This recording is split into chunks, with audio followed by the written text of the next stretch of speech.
안녕하십니까. 예. 네, 이번 주는 빨갱이라는 슬픈 단어라는 제목으로 칼럼을 낭독해 드리겠습니다.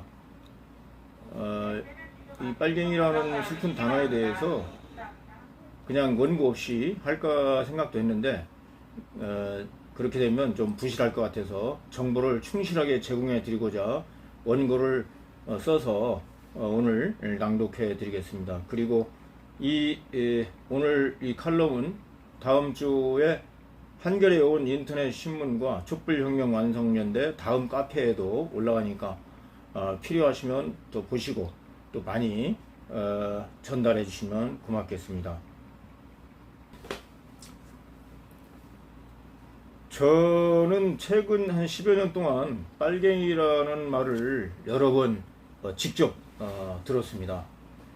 추석 연휴 때도 가까운 사람과 이야기를 하다가 그 가까운 지인에게 빨갱이라는 말을 또 들으니 갑자기 혈압이 오르고 말문이 막히고 기분이 나쁘고 아주 그래서 언쟁을 할 뻔했는데 숨을 돌리면서 잘 참아 넘겼습니다.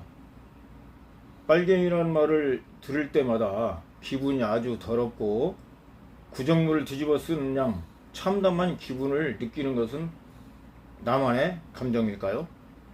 빨갱이라는 말을 들으면 나의 존재가 부정되고 배척되고 존재가 없어져야 할 것 같은 이루 말할 수 없는 참담한 기분에 사로잡힙니다. 그래서 그날 밤새 잠을 못 이루고 빨갱이라는 단어에 매달리게 되었습니다.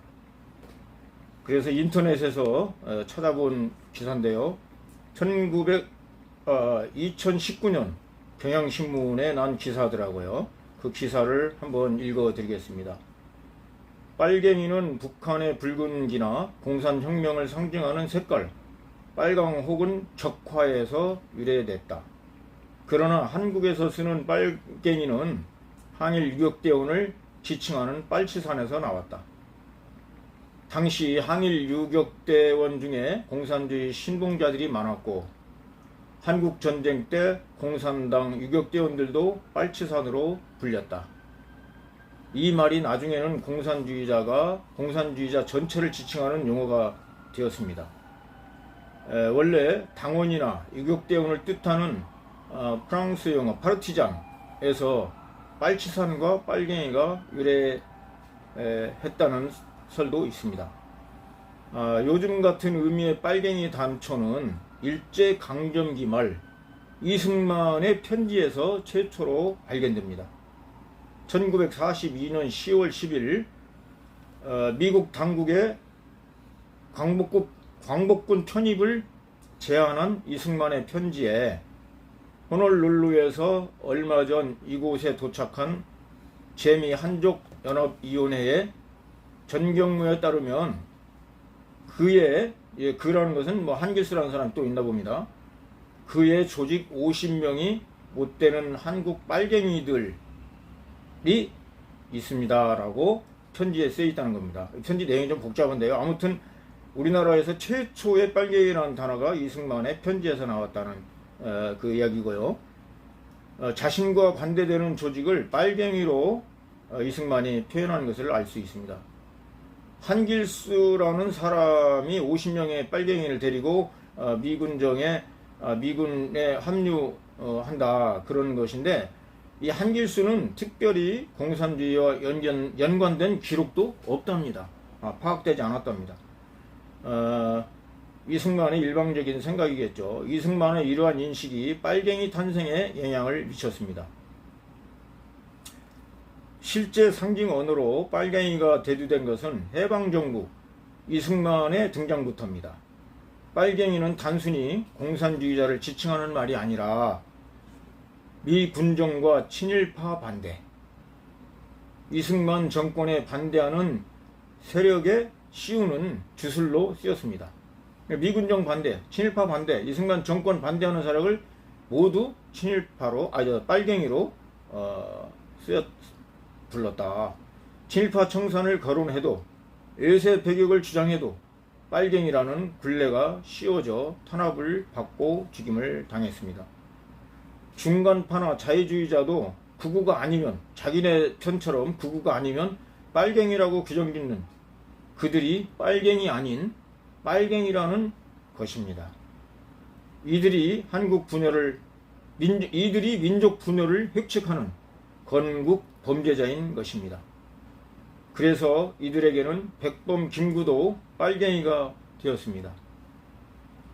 이승만은 국민을 좌와 우로 나누어 좌를 비국민 제거 대상으로 보고 각종 단체와 민주인사까지 빨갱이로 몰아서 정치 보복과 학살을 자행했습니다.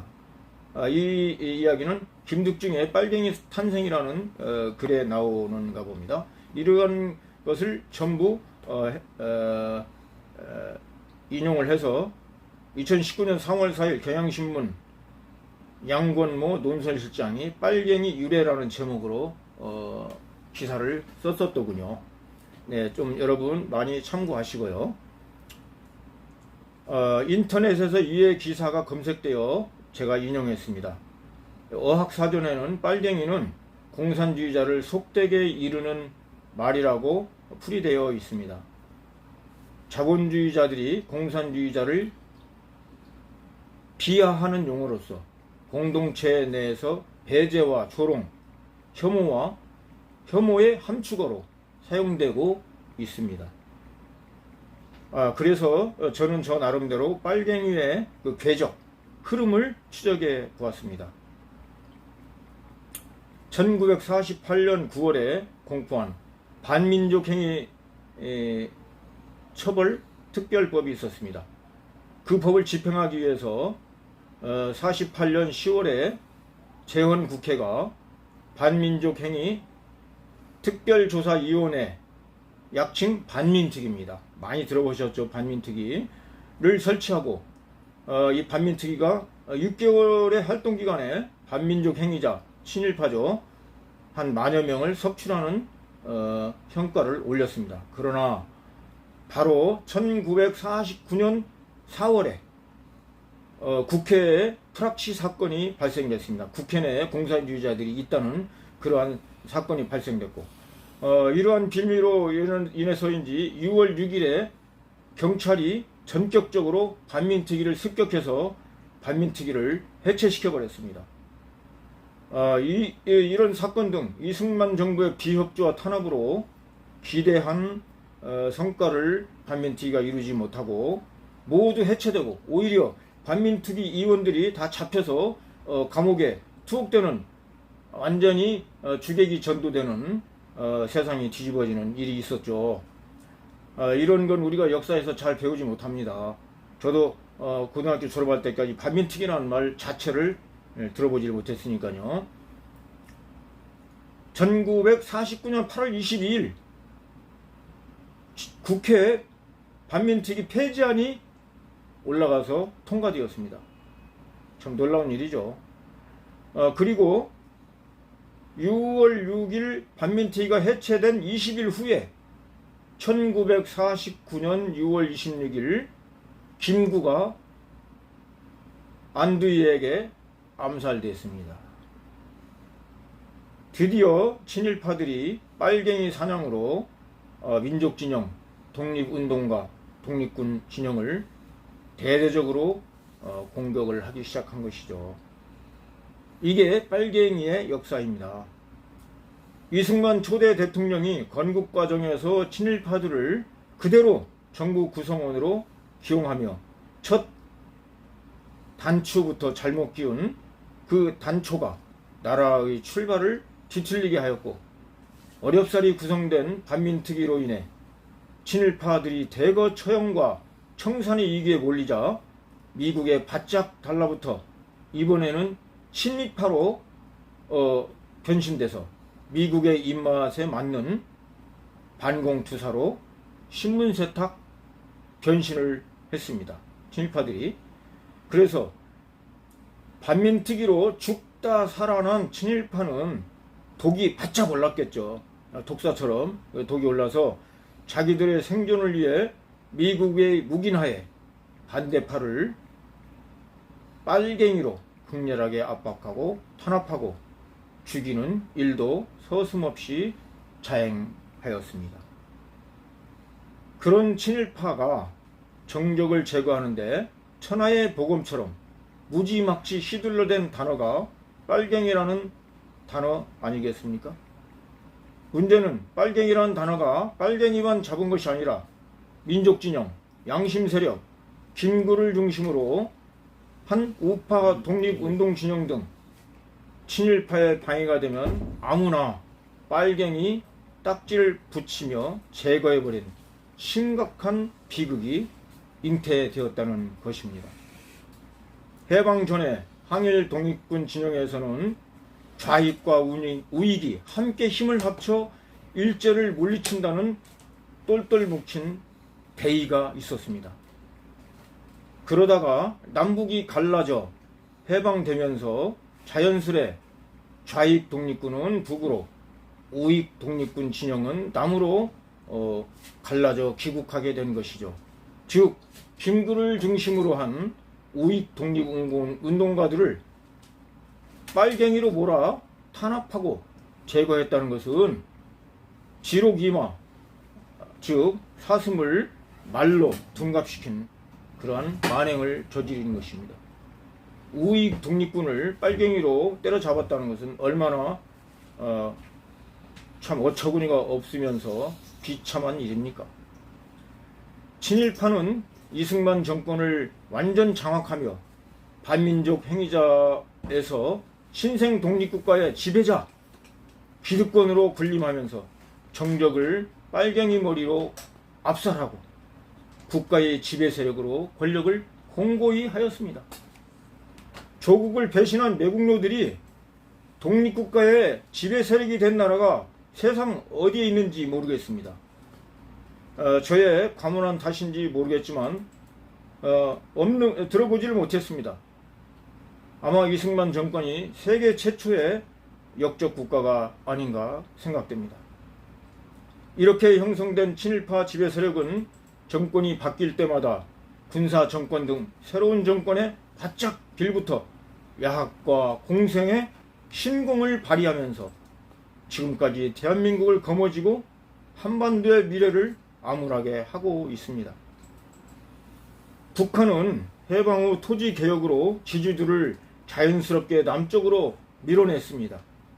또 그러니까 북한의 지주들과 자녀들이 남쪽으로 내려와 서북 청룡단을 중심으로 커다란 반북 세력이 되었고 반공 세력이 되어서 이념이 맞아떨어지는 친일파들과 거대한 한 집단이 되었습니다.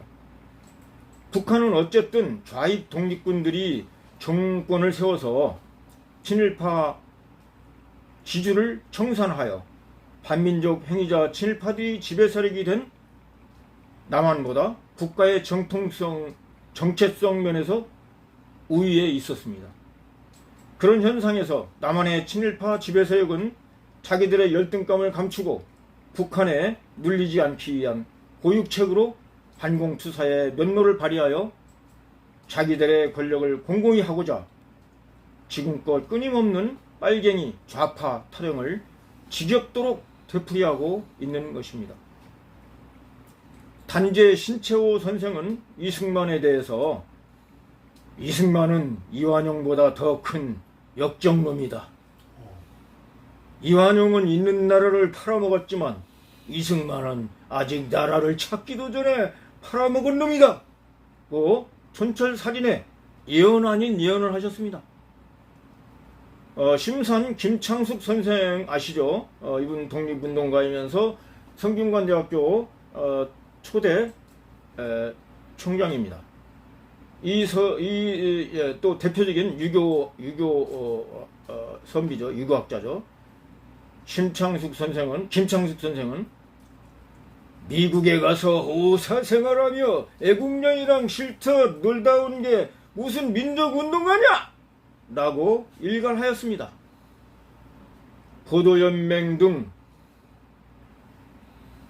그런 보도연맹 등으로 몰려 한국전쟁 전후 학살된 민간인이 무려 총 113만 명에 이른다고 합니다.